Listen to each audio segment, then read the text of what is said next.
All right, we are going to mask off the walls to be able to work on the ceiling. Whenever we can, it's best to use the 3M advanced masking film. What the advanced means is that means it has static. So there's other kinds of film, we only run that stuff, and that's because you can see how it sticks to the wall. So that's a big advantage over this other plastic that you have to tape to get it tight and just wants to float out in any amount of air. As you can see, we're even getting some air pushed through from the window because of the leaky window.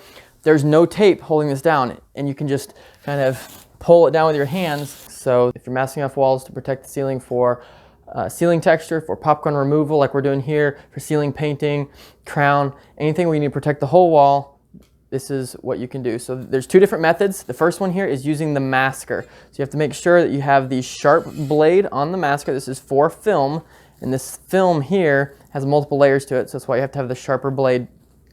And then it says what size the film is. This is 99 inches. We have 8-foot walls, so that's tall enough to go from ceiling all the way down to the floor. Just make sure your tape runs up under and over under this spring-loaded thing that'll hold the tape down, and then you're ready to go. When you start, you always want to overlap your corners and only do one wall at a time. You don't want a section of plastic to go all the way around the room, because then if something happens and you have to redo something, you have to redo the whole room. So one wall at a time, overlapping every corner. Also makes it so you can get behind and get stuff if you need to. So here we go. Just pull out little sections at a time and tuck it in tight, starting with a few inches of overlap here.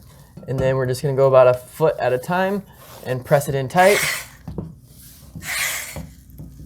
When you need to get off your ladder, you can just pull out enough that it gives you flexibility to walk down.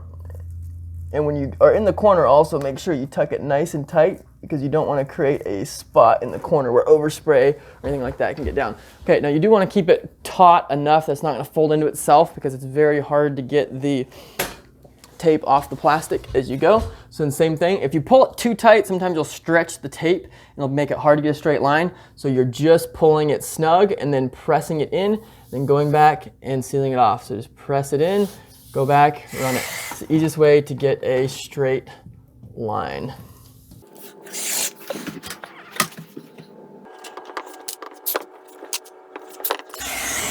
So remember, run it a few inches long, then you cut it off. It cuts it nice and square. And then tuck it into the corner, nice and tight. And then the other wall will also overlap a few inches onto this wall, so we don't have any gaps. And it's always better to cut your plastic 1 foot or 2 feet or 3 feet long than 1 inch short, because you always want to have overlap. If you have a spot that's gapped, you got to redo the whole wall, because it's got to look good. We're putting on a show here, so when we're done with this, we want this to be pretty. You want to be able to walk in, you want it to feel good and look sharp and clean. It's not just for masking purposes. Put on a show.